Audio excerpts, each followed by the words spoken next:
Welcome to For the Common Good with Juanita. And I am your host, Juanita Farrow. And I am excited about the show that we're going to do today. We are talking to psalmist Pamela Johnson, and she is a gospel singer and songwriter, and she calls herself the Warrior Woman of Gospel. Help me welcome to the show, Pamela Johnson. Welcome to the show, Pamela. Thank you so much. It's a pleasure to be here. Oh, I'm so glad to have you on the show. My pleasure. I want you to tell the listeners a little about yourself, because I know you have such an extensive background. Ooh. Let me see. I am a former school teacher. Oh. I taught middle school and high school English language arts for 13 years. And while doing that, I was the singing teacher. And so I was chosen to be the advisor for extracurricular activities. And so our big fundraiser was always a talent show. And where I mentored students on stage presence and delivery and things like that. So I made it a big production because I don't do anything small. You give me a mustard seed and I'll turn it into a field. Oh, all right now. And so that's the biggest part of my foundation, being a school teacher. And it really taught me about love and acceptance and how hugs are so important. Right. I hugged every child who wanted a hug and fussed at every child who needed to be fussed at. And I'm sure they remember you. And they do remember me. And that's a good thing, though. It is. I had favorite teacher status for most of my 13 years. Oh, wow. I was really proud of that, and I still have children who follow me. Now they're in their 30s and 40s, and they have children of their own. I think I saw one student with a grandchild even. Oh, my gosh. Whew. That's so rewarding, though, it really to think is about rewarding. that. And my common statement is, y'all sure done got old. Oh my goodness. So yeah, that was my foundation. And of course I'm a church girl. I was born and raised in the church. I was that baby that sat on the laps of the choir members while my mother and father sang in the choir. They just passed all of us around, but I was the one who music stuck with. Okay. And so I began singing when I was a young person. In fact, I came here singing. My mother said I used to hum when I was a little girl. Oh, wow. And then I actually discovered my voice as a middle schooler and just trying to hang out. Well, how was that? Was that on a talent show or how? My girlfriends were all singers. Oh, okay. Okay. And so we sang in the youth choir at church, but you go sing in the youth choir at church because you don't want to be an usher and stand up the whole service. And so one of my girlfriends was like, "You can really sing. You should try out for chorus." And I was taking home ec in a middle school. And, this is a really long time ago. Oh, I remember home ec, though. Yes, I made my first blue skirt, okay? And so I was taking home ec because my mother was teaching us how to cook. And I loved learning how to cook, so I took home ec so that I could learn the formal stuff of, instead of a shake and a dash and a tibble, it was a teaspoon or a cup. So I learned, I wanted to learn the real things, but I switched over and started taking chorus, and there a star was born. I discovered my voice and began to sing solos in my church choir and just began to grasp anything about music that I thought would be beneficial to me. Oh, what an awesome, from teaching to singing to, you had an incredible childhood. It was certainly an interesting childhood. Yeah, wow. One of the things that you talk about, and I wanted to talk about this because you talk about being authentic. Yeah. And how passionate you are about that, and talking about being authentic and how you feel that your ministry, I mean, you've lived that, that authentic life. Absolutely. That's who you are. So I want to talk a little bit more about that. One of the things that I have found as one who's been in ministry for about 30 years is people like to talk church. But when it comes to walking church, we talk God all day long. I'm blessed and highly favored. And I'm those buzzwords, we've yes. got all the colloquialisms down. But then when it comes to walking the walk, I have found that more people don't know what faith and Christianity and walking the talk really look like. And I'm guilty myself. Until I started dealing with my new life, I had no idea what my faith looked like. And I had to decide either what I'm saying is true and means something to me, or I'm a liar. And so I had to really examine my faith and how I navigated through life with my faith. I hope that makes sense. It does. It does. But I think you're so right when we talk about it's so easy to say things and to talk the talk. And, you know, you go to church on Sundays and you go to Bible study. And then when something happens in your life, it's, oh no, Fall completely apart. you fall completely apart. What am I going to do? And you start wanting to lean on everybody else and, you know, not realizing that, you know, your faith is what's going to carry you through, not someone else. I mean, this is your walk that you're going to have to walk. And it's amazing that, again, I'm guilty because I certainly don't present myself faultless or flawless. None of us highly do. faulted and highly flawed. But I'm guilty of calling I'm surrounded by church folks. And so, and my girlfriend base is ministers. And so I'm guilty of calling and saying, you know, sis, I just need you to pray for me. And I lean into their prayers, you know, knowing that my mouth is a gateway to glory itself. But sometimes, whatever it is that I'm going through, if it's too heavy, then I call somebody and say, I just need to lean on you for a minute. And it doesn't mean that my faith is any No, but less. sometimes we have to do need that. help. You know, And the Bible tells us to join forces. Where two or more are gathered, just so y'all know, I know the scripture, where two or more are gathered, God said he'll be there too. That says join forces. Bring somebody into your situation so that you'll have the power that you need to get through the situation. So we shouldn't be afraid to lean on someone else, and oftentimes we have to do that. It's totally too painful for us sometimes to even pray. Too painful. Yeah. I remember the very first time I was diagnosed with cancer, I called my best friend, Kim. Kim and I have been friends since we were 10 years old. And I called her and I was like, it's cancer. And then I was leaning against the wall and I just kind of slid down the wall and ended up on the floor. And I was in tears and hysterical. And she was like, wait a minute, hold on. And I remember her starting to pray. And I woke up to her saying, Pamela, hey, Pamela. It's like, okay. So, you know, I needed that strength. I needed that help to get me through that moment.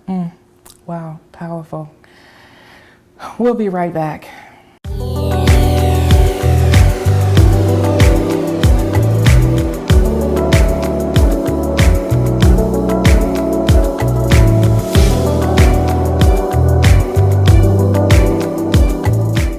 Welcome back to For the Common Good with Juanita. And I am here today talking to psalmist Pamela Johnson. And Pamela, I wanted to ask you, I know that you are a cancer survivor, and not once, but 2 times, and you're saying you're in your 3rd battle with cancer? I am. I'm in my 3rd battle. Yeah. My gosh. Yeah. You tell us your story. I know there's a story here. So I was walking around my house talking to one of my girlfriends. My girlfriends are ever present. And collapsed in the floor. And I was like, oh my God, I just collapsed and I can't feel my legs and I can't get up and I don't know what to do. And so I called the EMTs and they came and said, you probably have a slip disc. You know, I have a herniated disc and I just take an oxycodone and I go to bed, and when I wake up my body has relaxed and I can walk again. That's probably what's going on. And I was like, you sure? He was like, yeah, probably. And so they left me. They put me on the sofa and they left me. Another girlfriend called and I said to her everything that was going on, and she was like, what do you mean they left you? Call them back and tell them to go take you to the emergency room. And so I did. And so we go in to the ER and the attending doctor said, all right, we're going to do an MRI and figure out why you're paralyzed. And I said, paralyzed? What do you mean I'm paralyzed? He said, well, can you wiggle your toes? And we both looked and they weren't wiggling. Oh my goodness. It's like, all right, lift your foot. We both looked, it wouldn't lift. All right, can you push? You know, they did all of this analysis stuff. Right. And nothing they told me to do was happening, even though I had it happening in my brain. It's like, so we're going to do an MRI and figure out why you're paralyzed. It looks like you're paralyzed from the chest down.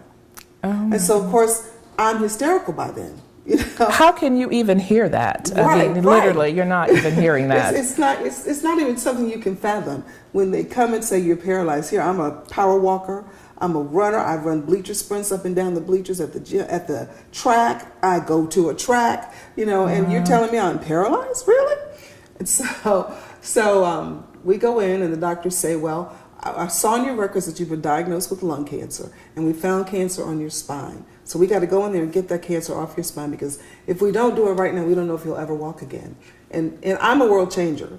And Dr. Dollar tells us that when the doctor tells you something negative, the enemy is waiting to capture your words. And so you have to be careful what you say. Choose your words carefully. And so I said, oh, I'll walk again. In fact, I'm going to run again. I'm going to be in my high heel shoes again.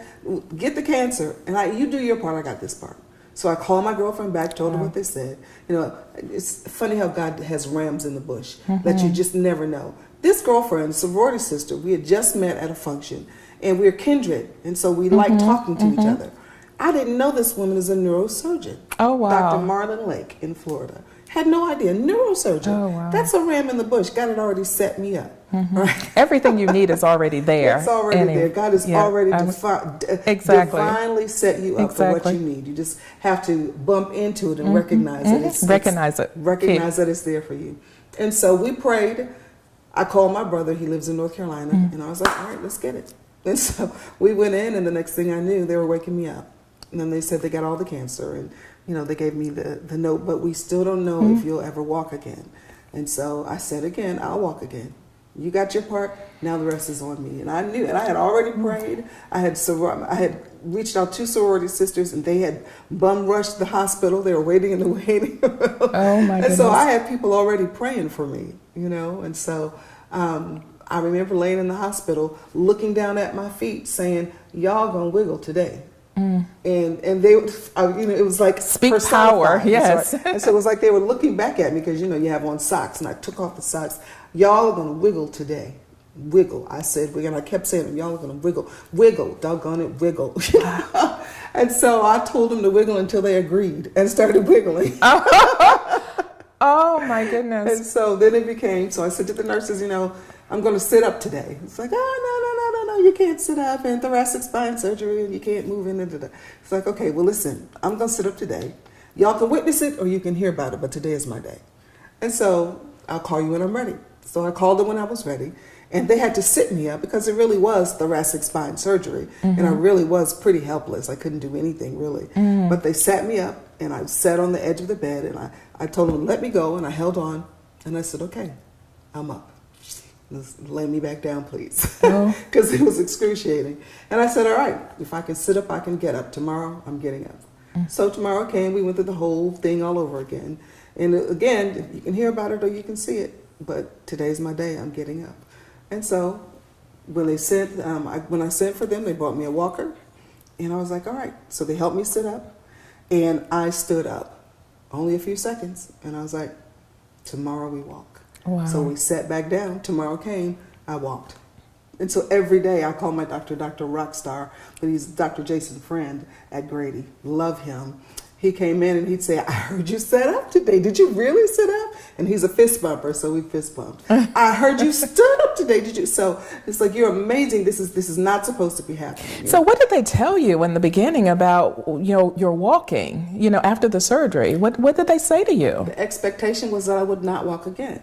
The hope was that I would be able to walk. Oh my goodness. And if I was going to be able to walk, then I wouldn't have any level of normalcy. And so normalcy for me is I'm a high heel shoe girl.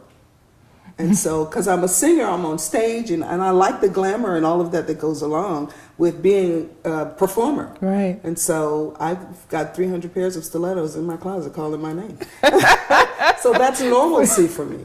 But when I walk out of my house, I wear flat shoes and just kind of make my way. And I walk very, very slowly compared to the power walker and the runner that I used to be. Yeah. And so I've not regained my normalcy. And I'm not defining what I'm doing right now, the way I'm walking right now, as a new normalcy. I'm just waiting for the healing to totally manifest in my body. All right. Wow, that is powerful. Amen. So you are, quote, paralyzed. Not And really. you're walking. I was paralyzed. You was paralyzed, and you went from being paralyzed to walking. And let me tell you, I even drive Uber now. You drive Uber too. I Okay, drive is there Uber anything too. else that you don't do? Well, my doctor's like, you can't go back to work. Disability sucks. And so it's like, and I'm a people person. So I would languish staying in the house, not interacting with people. And I would end up in some deep depression that would have me end up in a grave. And so I decided, well, I've got to do something. And Uber is fun. I get and You imagine meet all this kinds of people, personality. and yeah. Oh my God! I just met this kid who wants to be a government contractor. I wrote a course on government contracting. Hello, did he hit the jackpot? Yeah, I gave him all kind of contact information. You know, and I get kids in my car taking them to and from school. Talk to them about their future. That's amazing. Yeah. So you never know. That was part of your purpose. It you know? is. You know, I love ministering to people. Yeah. And I love talking about anything. We solve all the problems of the world in a 15-minute ride. That is so amazing. Thank you, Pamela. Oh, what a testimony. Amen. Oh my goodness. We'll be right back.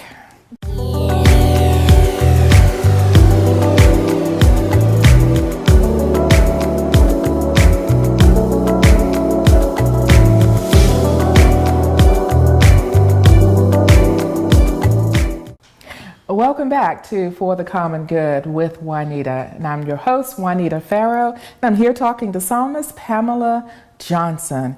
Now, Pamela, I know you have a new CD. It's coming out. Yes. Your last CD was Destiny? Destiny Resurrected. Destiny Resurrected.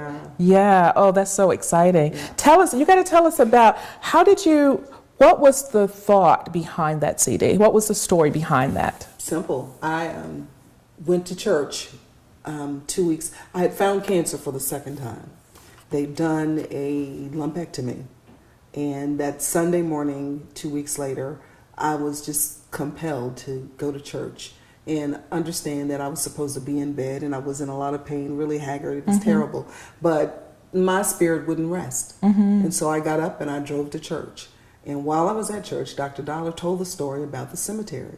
And the cemetery story is that so much potential is in the cemetery because people were too afraid to do what God called them to do. And I knew that was me. You know, as a singer, I was comfortable being a praise and worship leader at World Changers or praise and worship team member. I was comfortable being praise and worship leader at a variety of churches that I went to. And God had already sent a prophet to tell me that I was destined to minister to oceans of souls. And so, you know, you tell yourself, wow, what a great ocean. And so I'm saying that to myself, and God's saying, this ain't your ocean. This ain't your ocean at all. This is Creflo's ocean. You've got your own ocean. And so I had made myself comfortable hiding on a praise team or in a choir. And God used Dr. Dollar to say, don't let the enemy kill you before you do what God called you to do. And so knowing that I'm gifted, knowing that I can sing, knowing that I have this tremendous range and depth with the word, it's like, all right, God, well, how do I do this? You know, I'm in the city where it's, you sing? Oh, really? You sing? What's your name again? As opposed to being in Virginia where I'm from, where it's like, oh my God, Pamela Johnson's here. You know, and so how do I do this? Yeah, yeah. And God just began to pour lyrics into me that became songs, that became Destiny Resurrected. I literally went on Facebook and I said, hey, I'm a singer. I want to do some recording, looking for some producers and composers. If you know anybody, have them hit me up.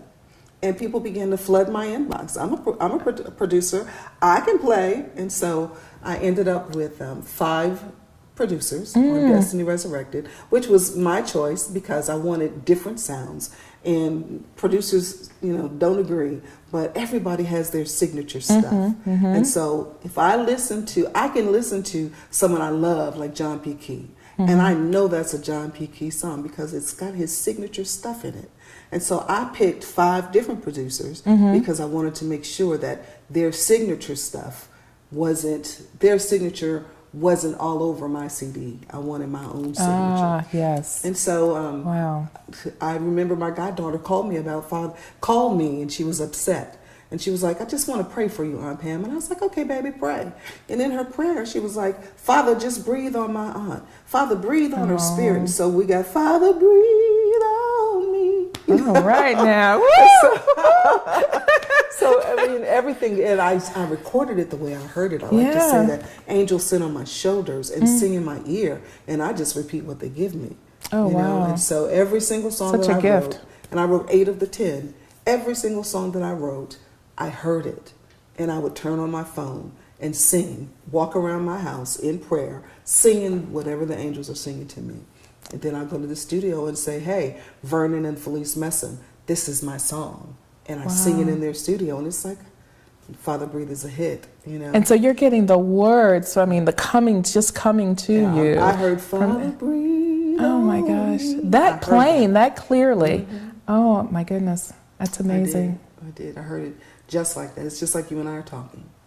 Wow. And so I remember the verse is, my prayers have all been praised. The ways for me you've made. The victory is won. So I was praying. This is my point. And I was like, God, I've prayed every prayer I know how to pray. My prayers have all been prayed. You know? So I would pray, and then I'd hear the lyric. You know, it was amazing to me. It's like, God, you love me that much that you'll sing into my ear while I'm in this moment. Wow. So you knew that was your gift because it's all coming to you. That was what you were born with. Yeah, and I've been hearing music all my life. Yeah. And then it's pouring out of you now. Oh my gosh. So I'm excited about the upcoming project. We're going to hopefully finish it by March. Okay. And got some really good stuff on there. I've been this season has been really hard. So you've been in recording? Yeah. Really? Oh, okay. Well, that's exciting. And I've got some really good stuff on there, and I've been blessed with favor by some iconic and award-winning and folks who have a stamp and a presence in gospel music. So I'm very excited to share my music with them and to share it with the world as well. Oh, wow. Okay. You want to give us a little hint about what might be up there? Oh, you're not giving out anything? Well, let me say, Okay. Destiny Resurrected had go-go music on it. In Virginia, go-go music is popular. And so we did go-go. This CD will have some rap on it. Oh, my goodness. Really? Gospel hip-hop. Gospel hip-hop. Yeah, imagine that. Oh, my gosh. Imagine that with me. I won't be rapping, but we have a tremendous rapper who's going to come through. Yeah. Wow, that sounds really, really exciting. Yeah. So is there anything else with the CD that we should know and anticipate? Watch my social media, and I will be blowing it up, I guess 30 days before the release date. And I'll be doing a pre-release sale, and we're going to do a brunch. It's going to be a fundraiser brunch because I continue to deal with these holistic supplements. So we're going to do a big brunch and introduce some music there. And, really? That's nice. That's a nice touch. A whole bunch of plans. Yeah. Oh, this is going to be a very comprehensive rollout, it sounds like. Oh, it really is. I'm rolling out my book as well, The Face of a Portrait of a Champion, where I'm doing it biographical, and we're going to talk about this journey and a lot of the other things that I've been enduring in my whole life. Yeah, I'm just amazed. 3-time cancer survivor, and all these things that you have going on right now for you. I get that question a lot where people are like, why are you doing so much? This year in 2018, I wrote and directed 5 award shows. I pitched a television show to a production house, and they're like, yes, we're going to shoot it. We're going to shoot it in March. I started a talk show for Black women in breast cancer. Of course, I'm writing my book, and I've written the song for my CD. That's exciting. How can the viewers contact you? Is there a website? Yeah, see me on PamelaJohnsonOnline.com. Perfect. And you can get all of her information about her upcoming projects. Pamela, thank you so much for joining the show. This has been wonderful. Thank you so much for having me. Thank you. And thank you for listening to For the Common Good with Juanita.